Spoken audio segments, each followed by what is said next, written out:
boys and girls. Well, we've got some more mystery shadows for you to try and figure out. I'm going to give you a clue on these ones. All of these ones are something you will find in nature.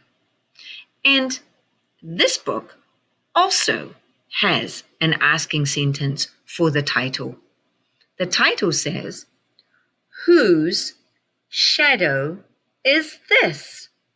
Here's our question mark, and here is our asking word who.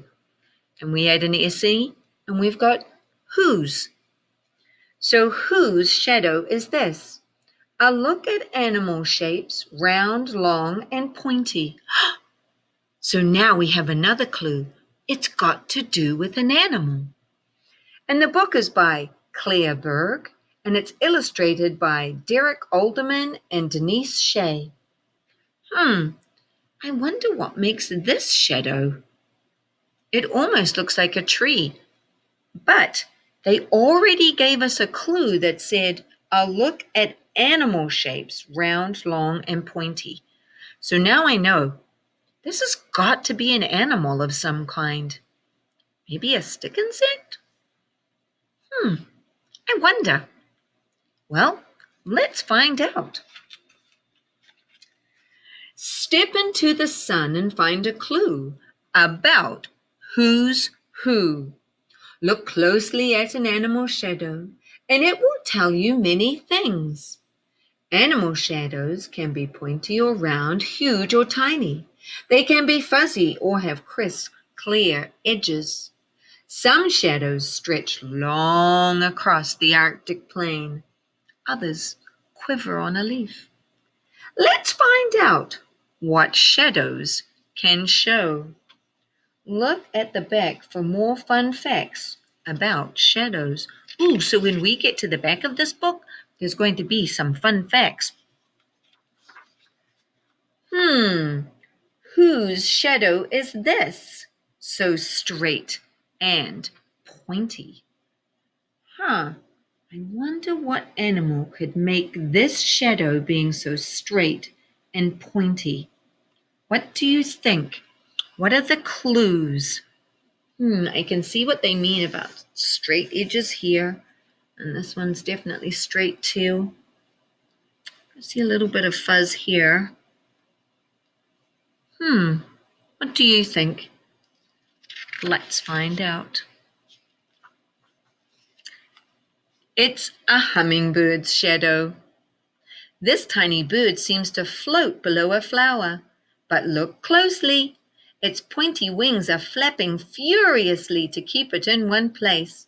The bird dips its skinny beak deep into a flower and slurps up sweet nectar. Whose shadow is this, dangling on the forest floor? What on earth could that be?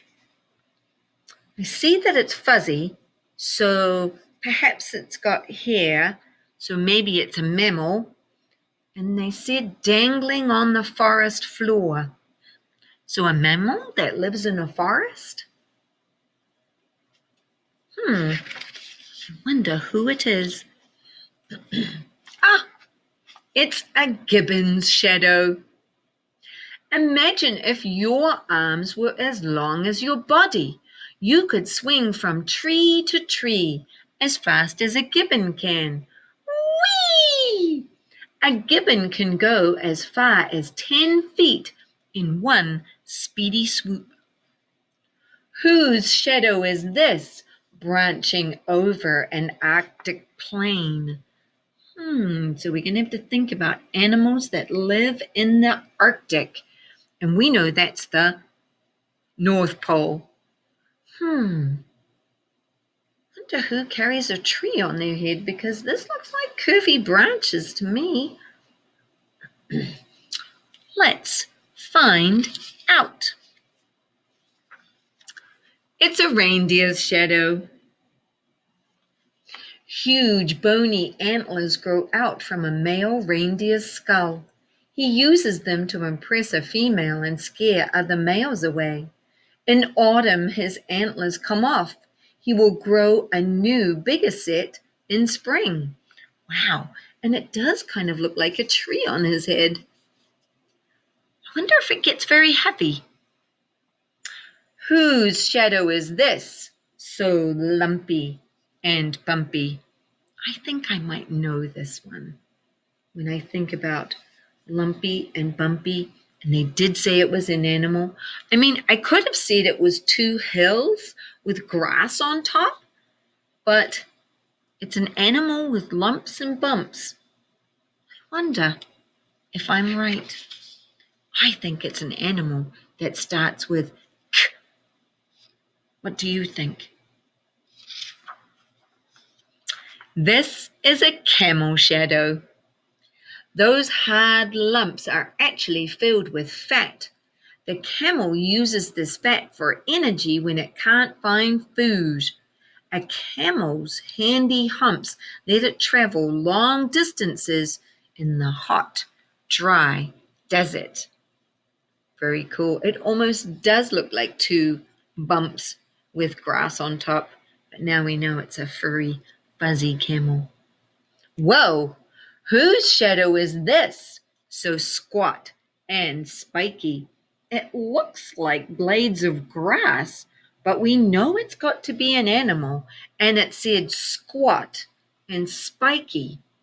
It's an animal that is squat, but it has spikes on it.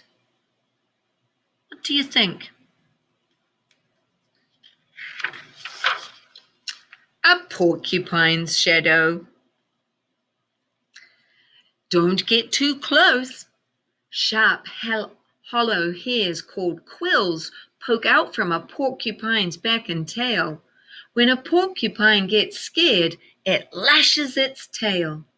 The sharp quills stick like needles into an enemy's skin. Ow! I would not want those quills stuck in my skin. Ouch! Probably need to go and see Nurse Boyce. Whose shadow is this, so tall and gangly? I have to think of an animal that's very tall and gangly.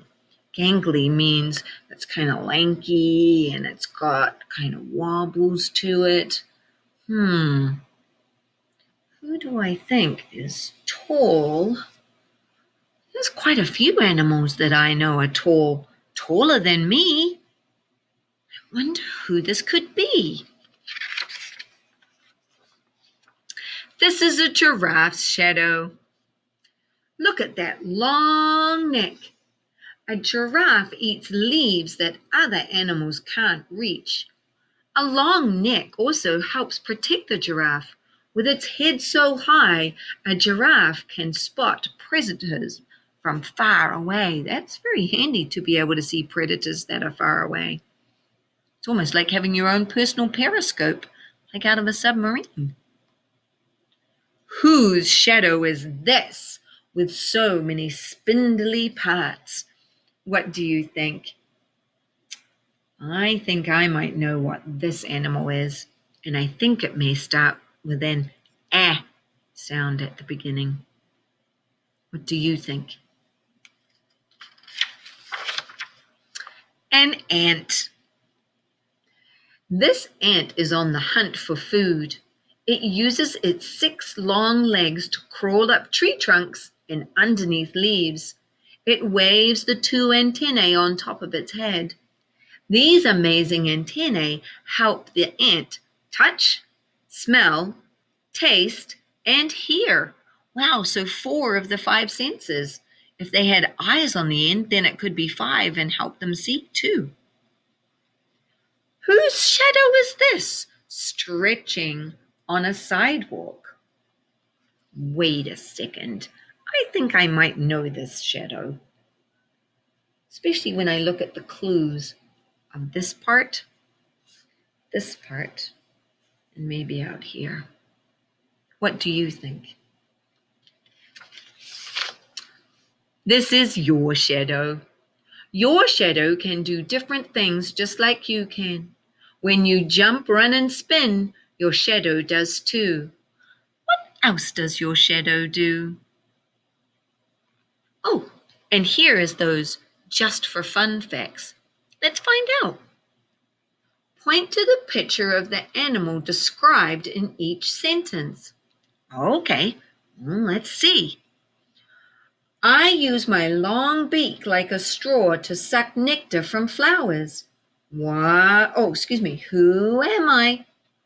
Well, this is a mammal that doesn't have a beak. This is a mammal that doesn't have a beak. Oh, part of the bird family.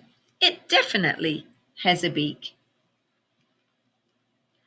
My long neck lets me munch leaves on treetops. Well, this bird doesn't seem to have a very long neck. This porcupine, we know it's squat and round, so it doesn't have a long neck. Oh, the giraffe has a very long neck. I protect myself with quills on my tail. Who am I? Well, a hummingbird has feathers on its tail. The porcupine, that has a very spiky tail. And then here are some other information. All right. So, you're going to have a shadow book to fill out. When you scroll on down, Mrs. Clapp will explain it to you. So, find out how you're going to make your own shadow book and fill it out with the right information.